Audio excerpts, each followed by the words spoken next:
You want your ex back and you're willing to do whatever it takes to make it happen. You'd crawl across broken glass just to hear them say, "I love you, let's get back together." Now, I feel your pain, but you need to change your mindset if you really want a second chance with your ex. Because blind devotion to your ex isn't actually going to help you get what you want. More likely, it's going to cause you to fall into your ex's trap without even realizing it. I'm Brad Browning, and in my 15 years as a breakup coach, I've written the best-selling X Factor Guide and helped tens of thousands of clients win back their exes. And in that time, I've noticed one big trend in how exes interact after a breakup. And this is actually something that goes unnoticed by just about everyone. And that is that your ex will set traps for you. Now don't worry, they're not trying to skin you and cook you over an open flame or anything like that. I just mean that your ex will act in a certain way in order to get certain things from you. Now it may seem like they're genuinely interested in you, want you back, love you, or miss you, but really that's not always the case. They may just be using you for their own purposes. They'll essentially tell you what you want to hear or give you a little bit of, attention and love, all to satisfy their own desires, and then end up leaving you in the dust. I know this hurts to hear, but chances are they're not doing this consciously. They just know what they want and they know what they have to do and say to you in order to get it. And once they have what they want, they'll have no incentive to get back together. So you need to identify and avoid these traps so that you can actually connect with them in a real way and get them back without being used. So let's talk about the traps your ex will set for you and how to avoid them, starting with number one, which is the validation trap.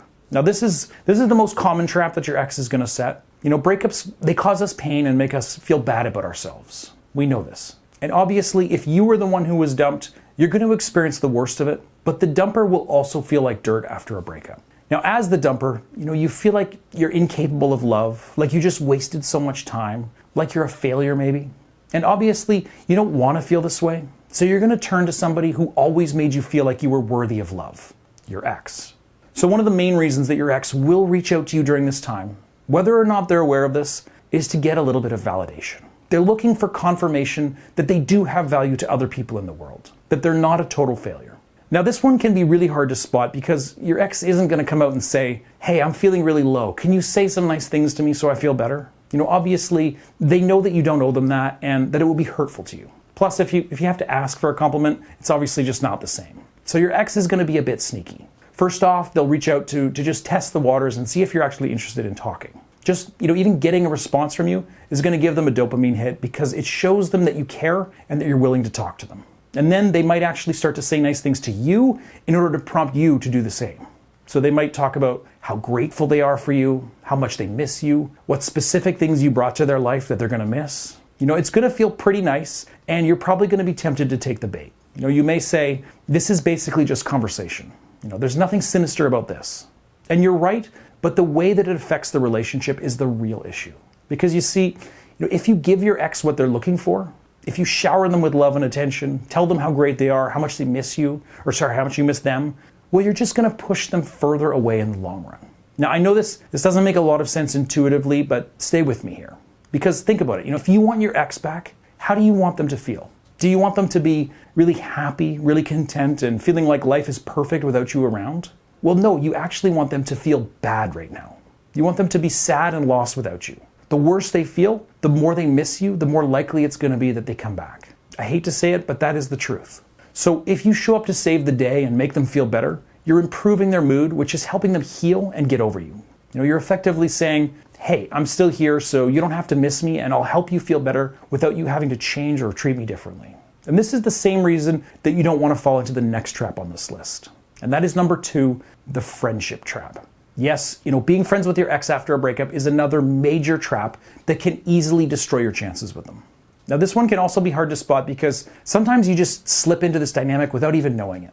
So here's a common scenario. You and your ex, you continue to speak to one another after the breakup. You probably know that it's a bad idea. They've made it clear they don't want a relationship with you, but you don't feel the same way. So instead of cutting things off or clearly explaining your needs or expectations, you continue to spend time together almost like nothing happened. You don't acknowledge the change, but things are not the same as they were when you were dating. Not at all, right? You no longer sleep together. You don't talk about the future. You don't go on proper dates. You don't kiss or cuddle or really show affection, at least not consistently. You just kind of hang out. So what does that make you? Well, that's right. you've basically just become friends. Now, of course, sometimes you and your ex will enter into a friendship, more intentionally. They'll ask to be your friend, or they'll ask to hang out, just as friends or whatever. But however it happens, you'll quickly find that this isn't very much like, other friendships.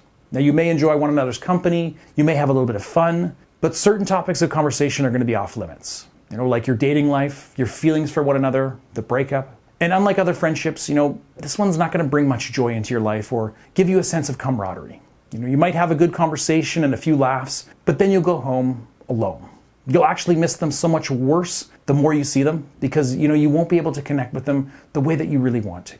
So this friendship actually takes from your life instead of adding to it. And the more time you spend with your ex this way, the less chance you'll have of getting back together. Because when you treat your ex like a friend, you create a new dynamic that makes it difficult to create a romantic relationship with them. I mean, think of your actual friends. I'm sure most of us, have a friend of the opposite sex that at one point we had a little crush on. But as the years went by and we got to know them as just a friend, it becomes harder and harder to see them as a romantic option. And that's because you've created a new dynamic where romance, just isn't on the table. And by treating them like a friend for all this time, you've really taught your brain that this is my friend and nothing else. And this is really, it's just a quirk of the human brain. We love putting people into categories just to simplify things. But unfortunately, we can't see people as their entire complex selves every time we think about them, as much as we'd like to.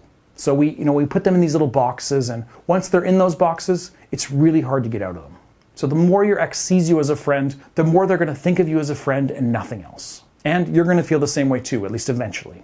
So the solution to this is just to not be your ex's friend. Don't be their shoulder to cry on. Don't hang out platonically. Don't let them call you, bestie or buddy or pal or anything like that. Now, it is going to be really hard to resist just spending time with them, but you really must be strong and create firm boundaries around this. It's always better to be alone for a while and reconnect on your own terms than it is to be your ex's friend and lose the connection that you once had. Now on to number 3, which is the conflict trap. So here's a question that I get all the time. We broke up, so why is my ex reaching out to me all the time? There's really many answers to this question, but you need to look at the outcome of these conversations. And if things almost always end in an argument or accusations and name calling, then chances are this is what your ex is looking for here, and you've fallen right into their trap. I can almost guarantee that your ex isn't doing this one consciously, but there's a reason that some people just always seem to end up in conflict with their exes. It's because it's fulfilling a need for them. Now there's 2 real needs that your ex is fulfilling by starting fights with you. Now the first applies to many of your ex's traps. They want to talk to you, but they're afraid to get too close. They want you on some level, but they don't want to actually reconnect in a real way. So, they slap you to avoid kissing you, basically. This way, they get to talk to you without risking falling back in love. Plus, if they can convince themselves that they have, a bone to pick with you, then they can actually justify reaching out. They're trying to justify something that they know isn't really a good idea. It's a bit of mental gymnastics, but it's actually very common. Now, the second need that this trap fulfills is their need to justify the breakup and to deal with their own guilt. So they fight with you because they think that if they make you mad, then you'll say something that justifies the breakup in their mind. So maybe you took the breakup really well. And at first, they're like, well, that's great. Smooth sailing. We don't have to have a huge fight. But the problem with that is that it makes you seem like the victim. You're the mature one, and they're the one that's rejecting you.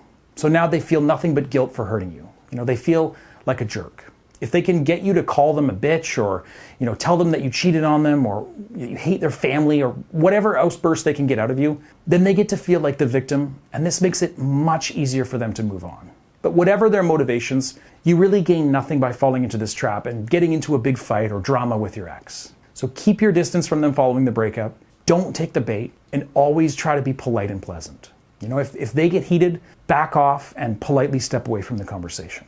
Now doing that is going to drive your ex crazy, and they're going to be forced to admit to themselves that they're actually the problem. All right, now number 4, the backup plan trap. Now it's so hard to resist this one because it can feel like the real thing until it finally becomes clear that you've been played. Basically, your ex will keep you on the hook however they can for as long as they can.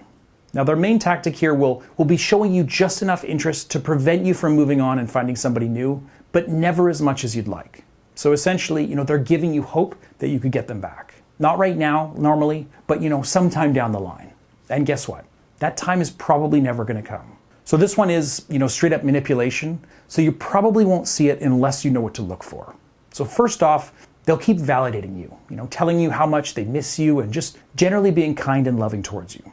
They'll give you glimpses of the relationship you once had that are so tempting that you can't, bring yourself to give up. And then when it seems like you have them in your grasp, they'll pull away again, leaving you all alone. Now, at times you'll feel like you're almost back together, but if you really think about it, you'll realize that you're still afraid to get comfortable and to actually ask them to meet your needs.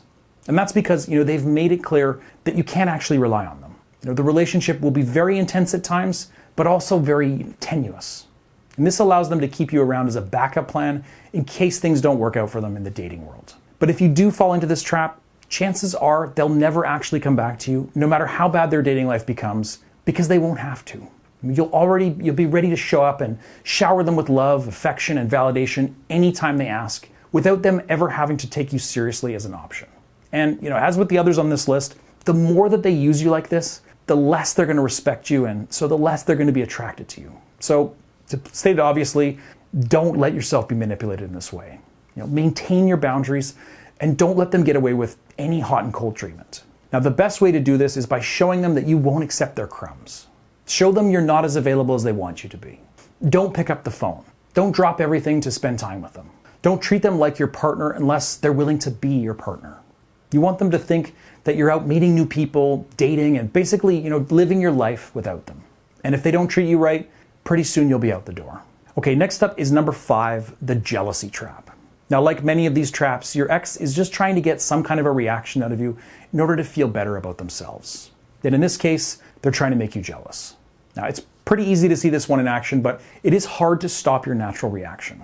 So, your ex will post a photo with some hot person, or maybe they'll reach out to you and casually mention all the dates they've been on, or they'll just let it slip to mutual friends, just how much better their new partner is than you. Now, this kind of thing obviously really hurts, and you aren't actually going to stop yourself from feeling jealous when they do act this way. You really can't control this kind of emotion. But what you can control is both your ex's access to you and how you react when they try to manipulate you in this way. So first off, if you can avoid seeing this kind of stuff in the first place, well, then you win. So if your ex is posting, just to make you jealous, then obviously, hide their social media posts and stories for a while. If they're getting at you through mutual friends, just tell those friends that you don't want to hear about them unless you ask. And if they're straight up messaging you, then just stop engaging with them. But if they do manage to get to you, then your best move is to just not react to their cries for attention. Because that's what this is essentially. So don't get angry, don't ask any follow-up questions about this other person, and don't try to guilt trip them. And this is, it's also not the time to try to make them jealous in return, or it's just going to look super suspect. Just say, I'm happy for you, and move on.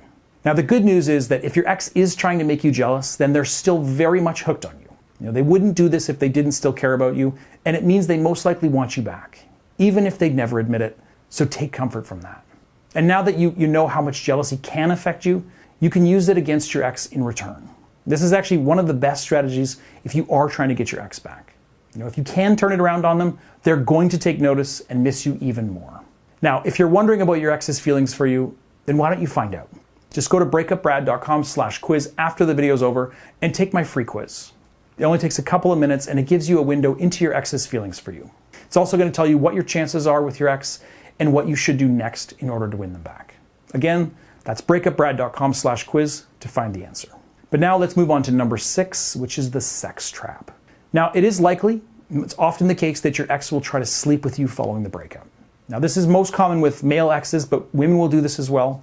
And I won't tell you never to sleep with your ex, because let's face it, you probably wouldn't listen to me if I did. But I will say that you need to think about why your ex is doing this, what it means for your relationship, and what the results will be before you make any move. So the most obvious reason an ex will sleep with you is because they're horny and they miss you. Simple, right? It's not like they're no longer attracted to you just because you're no longer together. But there's often a lot more going on here. Your ex is often doing this to seek validation, especially if your ex is a guy. Yes, it turns out that guys aren't the hard-headed, sex machines that they pretend to be. They're actually looking to feel better about themselves following a breakup, more in control. And as I've said, you don't want to make your ex feel better at this time. You want them to feel bad if you want them back. So resist doing anything to help them get over the heartbreak that they're feeling right now, or they're not going to have any reason to come back. Now, if you were to sleep with them, What will this mean for your relationship?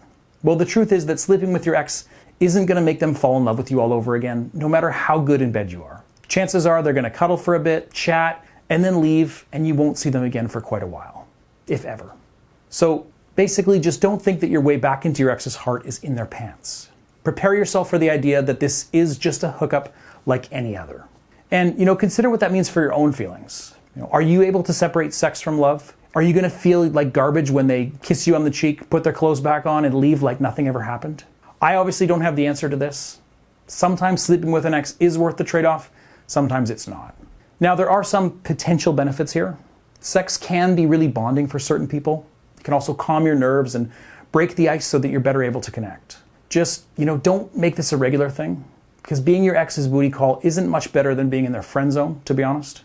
Now, all that said, there are a lot of nuances here. I actually made a whole video on this topic, which I will link to in the pop-up here and in the description below for any of you who are considering sleeping with your ex. Watch that whole video before moving forward. All right, guys, so hopefully you're now more aware of your ex's motivations and their manipulations. If this video helped you, please click like and subscribe for more.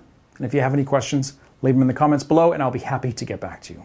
And of course, if you want to work with me directly, you can learn more about my coaching and sign up at breakupbrad.com/coaching. I would love to hear from you. Thanks for watching all the way to the end, guys. I'm Brad Browning, and see you in the next video.